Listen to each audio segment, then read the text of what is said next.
Welcome to the deep dive. Today we're tackling Petrobras. They're like the face of Brazil's energy, wouldn't you say? Pretty much, yeah.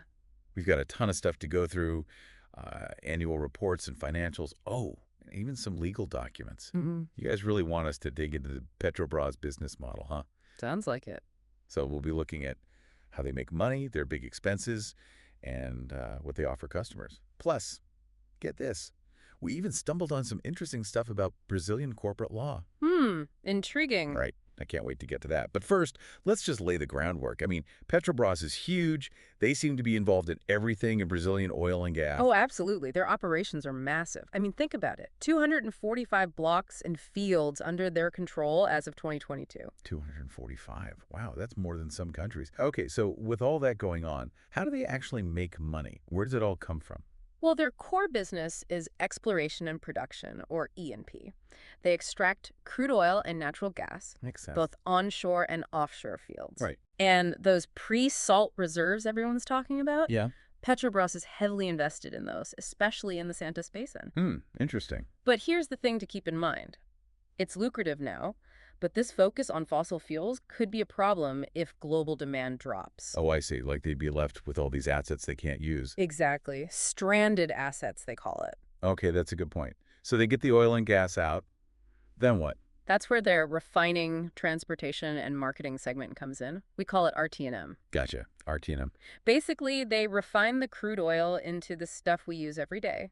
Gasoline, diesel, LPG, all that. Makes sense. And then they manage the logistics of getting it all to customers, both here in Brazil and internationally. So they're controlling the whole process from start to finish. Yeah, pretty much. Okay, but this brings up something I've been wondering about. What about their role in setting fuel prices here in Brazil? Yes. The big question. Right. It's a pretty sensitive issue, especially for consumers like me. You're not wrong. It's a tough spot for them. How so?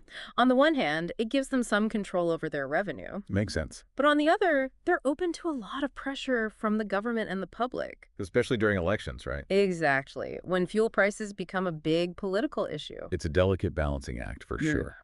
Okay, so we've got E&P and RT&M. Is there anything else they do to generate revenue? Oh, yeah, definitely. They've got a gas and power segment as well. Really? They operate natural gas processing plants, pipelines, regasification terminals, even thermoelectric power plants. Wow, that's a lot. Wow. So they're not putting all their eggs in one basket, huh? Nope. It's a smart move, given the uncertainty in the energy market. I agree. But running an operation this big must cost a fortune. Where do their biggest expenses lie? Well, exploration and production is expensive. I can imagine. You've got seismic surveys, drilling, maintaining those giant offshore platforms, specialized vessels. It all adds up. Makes sense. Finding and getting the oil out is pricey. What about refining it? That must be costly too. You're absolutely right. Refining costs are a big factor. Those refineries are complex. Plus, you've got the energy consumption and environmental regulations to consider. Yeah, I bet those regulations add a lot of expense. They do. And then, of course, there's transportation and logistics. Oh, right. I mean, with operations all over the country, even internationally, moving those products must be a nightmare. It's a huge operation. They've got pipelines, terminals, and a whole fleet of vessels to manage. Not to mention their subsidiary, Transpetro. Wow, that's a lot to keep track of. It is. And speaking of keeping things running, we can't forget about the people. Ah, yes. The human element. Petrobras has a massive workforce. Engineers, technicians, administrative staff. Labor costs are significant. Makes sense. They need a lot of skilled people to make it all work. Exactly. And then there's the relationship with the Brazilian government. Right, that complex relationship. How does that affect their finances? Well, think taxes and royalties. They pay a lot, both here and abroad. Plus, royalties on all the oil and gas they extract. And of course, environmental regulations add another layer of cost. Okay, so they're facing financial pressures from all sides. But what about the customers? What value are they getting from Petrobras? Well, they serve different types of customers, and the value proposition varies. For everyday consumers, they provide the fuel we need to live our lives. Right, keeping our cars running, our homes powered, that sort of thing. Exactly. And their distribution network ensures that fuel is readily available across the country. That's important. Although pricing, as we mentioned earlier, can be a sensitive issue. Definitely. Okay, so what about businesses? How does Petrobras serve them? Businesses need a wider range of products. Fuel oil, natural gas, petrochemicals. Petrobras provides all of that. It's essential for a lot of industries. I see. And then, of course, there's the government. We've talked about how government policies impact Petrobras. But how does this relationship benefit the government and, by extension, the Brazilian people? Well, Petrobras plays a huge role in ensuring Brazil's energy security, which is, super important these days. Absolutely, especially with everything going on in the world. Exactly. And they contribute a ton to the national economy through those taxes and royalties we talked about. It's a give and take relationship for sure, but the energy market is getting more competitive all the time. What sets Petrobras apart? How do they compete? Well, for starters, they have access to those massive pre-salt reserves we talked about. That's a huge advantage. It is. Yeah. But other companies have resources too, right? They do. But Petrobras also controls every step of the value chain, from exploration to distribution.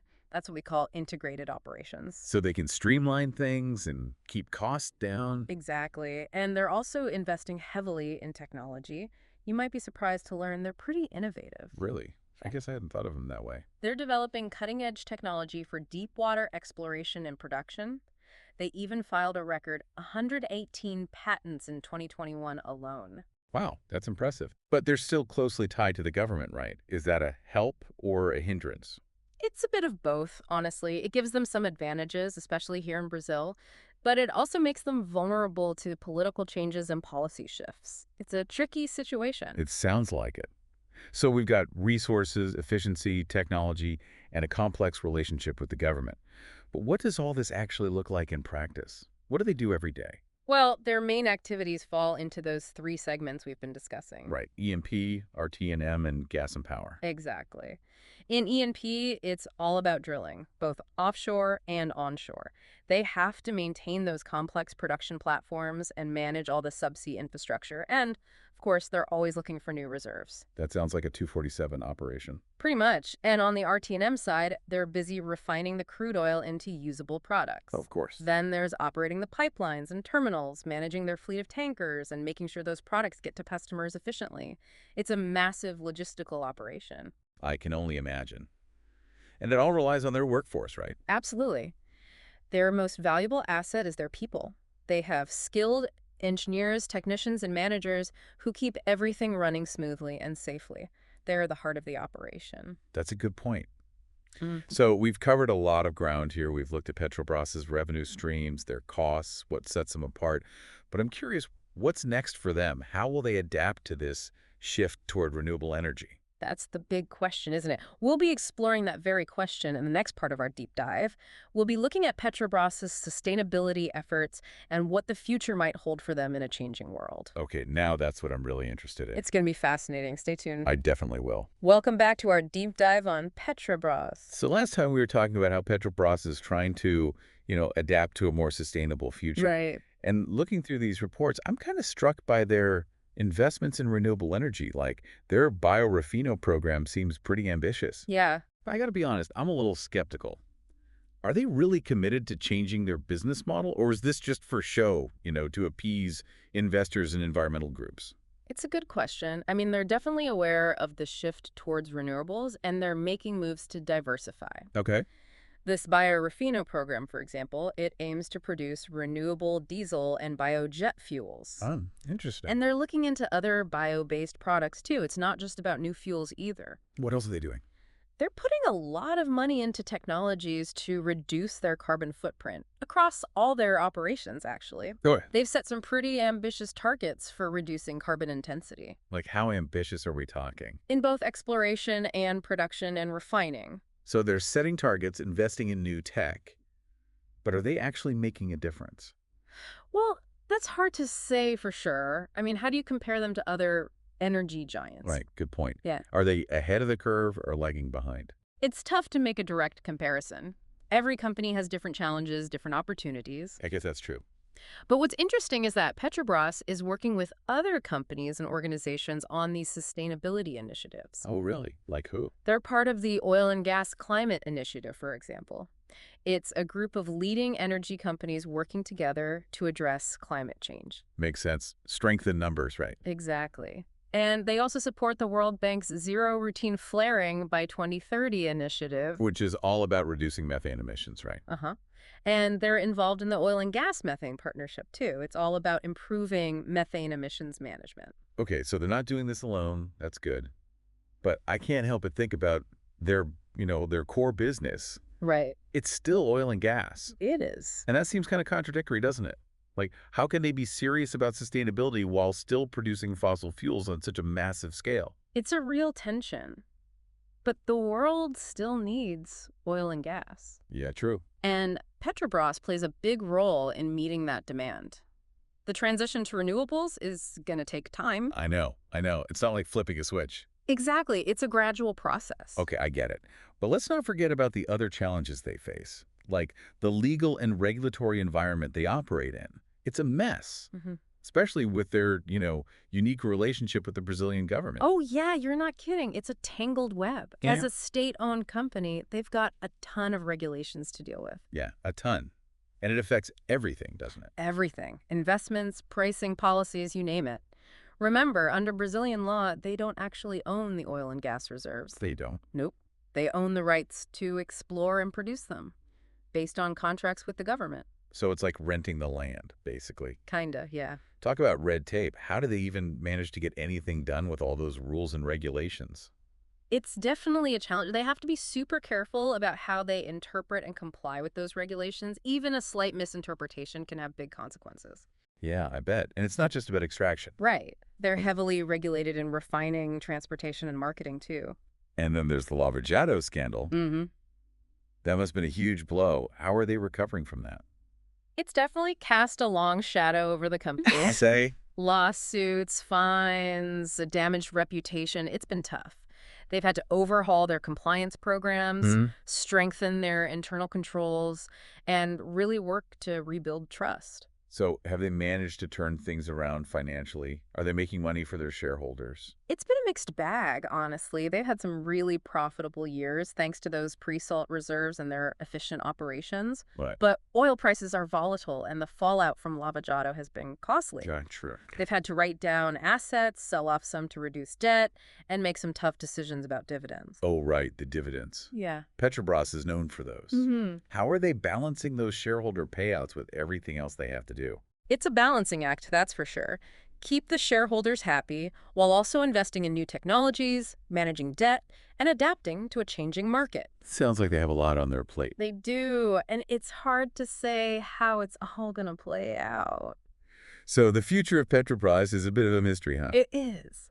But in our final segment, we're going to dive into those potential futures. And we'll talk about what you, as an investor, should be paying attention to. Okay, I'm definitely ready for that. Welcome back to the Deep Dive.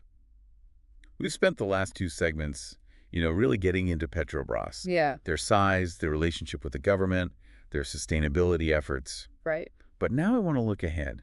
What does the future hold for them? It's the million-dollar question. What are the key factors that will determine their success or failure? Well, the global energy transition is a huge factor, obviously. Of course. And Petrobras is right in the middle of it. Trying to adapt. Exactly. But their core business is still, fossil fuels. It's like trying to change the engine of a car while you're driving it. That's a great analogy. Yeah. So how do they manage this transition? What are the biggest challenges they face? Well, they've made those commitments to reduce emissions. Right. And we talked about those investments in renewables, like the Biorefino program. Yeah. But I'm watching to see if they're really willing to shift serious money away from oil and gas.